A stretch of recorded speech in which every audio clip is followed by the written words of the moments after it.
안녕하세요. 하루 필수 말씀 충전 하필 큐티 조정환입니다. 오늘 함께 나눌 하나님 말씀은 시편 57편 1절에서 11절 말씀입니다. 함께 읽으면서 묵상하시죠. 오늘도 이제 표제어 한번 살펴보겠습니다. 사울을 피하여서 동굴로 도망하였을 때 이렇게 표제어가 되어져 있어요. 사울을 피하는 이 다윗의 심정을 우리가 생각을 해보고, 이 동굴이 이제 보통 광야에 있었기 때문에 그 광야 가운데 있었던 이 굉장히 적막하고 아무도 살지 않는 그런 동굴 가운데에서 오늘 이 다윗이 지은 이 시를 한번 그 상황적인 것을 생각하면서 묵상을 해봐야 할 것 같아요. 함께 읽어보시죠. 참으로 하나님 나를 불쌍히 여겨주십시오. 불쌍히 여겨주십시오. 굉장히 강조하면서 불쌍히 여겨달라는 간절한 간청을 하고 있어요. 내 영혼이 주님께로 피합니다. 이 재난이 지나가기까지 내가 주님의 날개의 그늘 아래로 피합니다. 주님의 날개의 그늘 아래로 피하는 이 다윗의 심정이 광야란 말이에요. 아무것도 없는, 그리고 적막하고 누구도 살지 않는 그 곳이 주님의 날개라고 표현하는 이 표현을 한번 잘 생각을 해보셨으면 좋겠어요. 가장 높으신 하나님께 내가 부르짖습니다. 나를 위하여 복수해 주시는 하나님께 내가 부르짖습니다.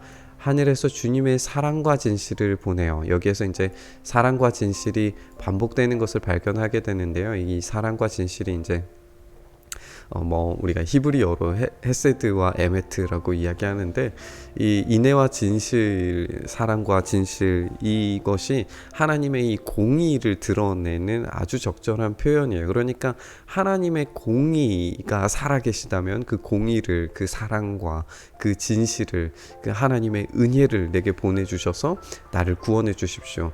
나를 괴롭히는 자들을 꾸짖어 주십시오. 왜냐하면 하나님의 그 공의가 살아있다면 그 사랑과 진실이 보내어졌을 때에 괴롭히는 자들을 당연히 꾸짖으시고 그들에게 심판을 내리셔야 돼요.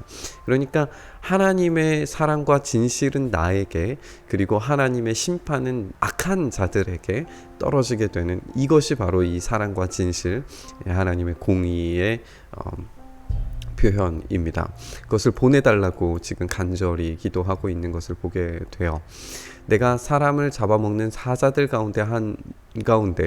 한가운데 누워 있어 보니 그들의 이는 창끝과 같고 화살촉과도 같고 그들의 혀는 날카로운 칼과도 같습니다.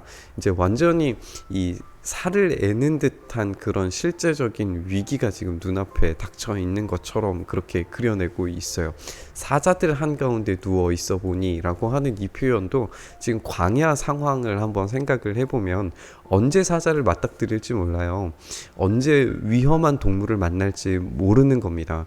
그런 사자들 한가운데 지금 동굴 가운데 숨어서 어떤 그 위기 가운데 지금 내가 서 있는 그런 모습이, 내가 지금 동굴에 있으나 사울에게 지금 쫓겨 있는 상황이나 이것들이 다 매한가지 마찬가지의 상황이란 말이에요.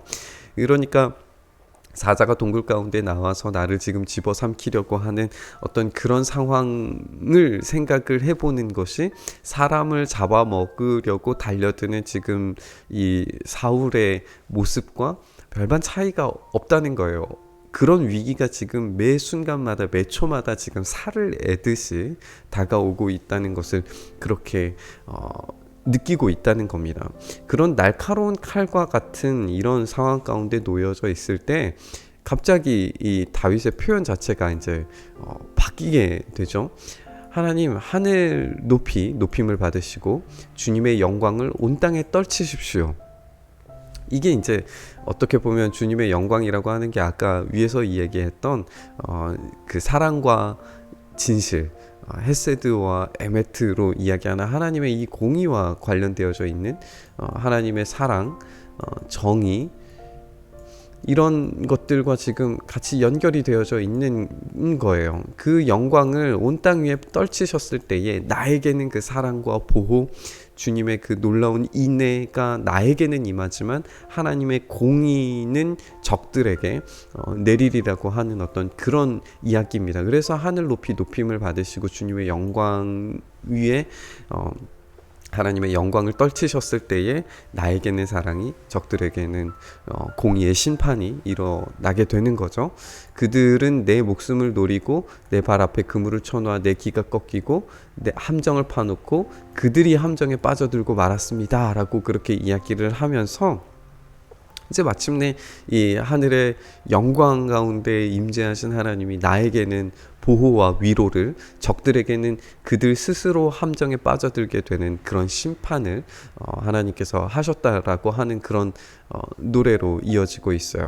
이때에 여기에서 이제 이 빠져들고 말았습니다라고 이렇게 끝나는 것에서 이제 이것은 어떤 지금 현실적인 상황이라기보다는 앞으로 미래적인 어떤 벌어질 상황들을 상정해서 이제 노래하는 것처럼 그렇게 보이고 있기도 한데, 여기에서 이제 시인인 다윗의 노래가 참 마음에 닿아요. 하나님, 나는 내 마음을 정했습니다. 나는 내 마음을 확실히 정했습니다. 내가 가락에 맞추어 노래를 부르겠습니다 라고 이야기를 하면서 내 영혼아 깨어나라, 검은 고야 수금아 깨어나라, 내가 새벽을 깨우련다, 이렇게 이야기를 하고 있어요. 여러분 한번 생각을 해보세요. 지금 이제 광야 가운데 있는 이런 상황 가운데에서 새벽을 깨워서 내 영혼아 깨어나라, 검은 고를 치고 수금을 치고 깨어나라, 새벽을 깨우리로다, 이렇게 이야기하면서 막 징을 치고 막 이렇게 한다고 생각해 보세요. 광야 한가운데 아무도 없는데 적막한 그곳에서 자기의 위치를 노출시키고 자기의 어떤 엄폐되어 있는 모든 것들을 다 까발리고 그렇게 나가겠다는 거예요. 그렇게 되면 이 적들과 원수가 나를 그렇게 한 번에 알아볼 수 있게 되는 거죠. 자기의 보호와 엄폐를 오로지 하나님께만 지금 드리고 있는 거예요.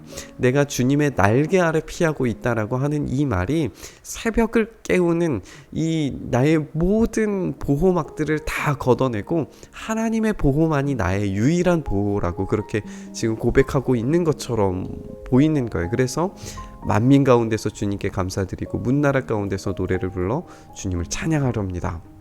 찬양을 끊지 않겠다는 거죠. 주님의 한결같은 그 사랑, 너무 높아서 하늘에 이르고 주님의 진실하신 구름까지 닿습니다. 그 사랑과 진실하심, 하나님의 그 공의 이야기를 하고 있는 겁니다. 하나님, 주님은 하늘 높이 높임을 받으시고 주님의 영광 온 땅 위에 떨치십시오. 반복되는 구절입니다. 여러분 오늘 이 말씀 함께 묵상하시면서 하나님의 공의와 또 하나님의 그 사랑과 진실이 어떤 식으로 작동하고 일하게 되는지 한번 생각을 해보셨으면 좋겠어요.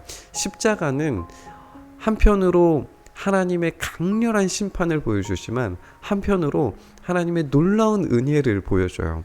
하나님의 심판으로서는 우리가 죄인된 자로서 죽을 수밖에 없는 존재라고 하는 사실을 깨닫게 해주는 장치이고, 한편으로는 하나님의 그 놀라운 사랑으로 그 십자가 앞으로 나오는 사람들에게는 그 사랑과 진리를 보여주신다라고 하는 그런 의미로 이 십자가가 작동이 돼요.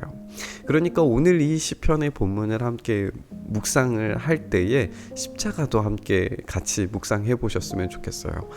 십자가는 한편으로는 하나님의 심판이, 한편으로는 하나님의 은혜가 작동되는 방식입니다. 우리가 주님의 그 진리와 주님의 인애가 벌어지는 이 십자가 앞에서 오늘 이 말씀을 묵상하면서 영원한 피난처이신 우리 주님의 십자가 앞에 피해서 하나님의 보호와 그 사랑을 누리는 오늘 하루 되시기를 간절히 소망합니다.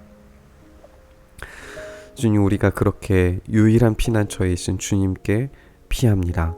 하나님, 우리를 보호하시고 우리를 붙들어 주시고 우리와 함께 하셔서 원수들에게는, 우리의 적들에게는 마땅한 보응과 심판이, 그리고 우리의 삶 가운데는 영원하신 하나님의 놀라운 보호하심이 있게 하여 주시옵소서.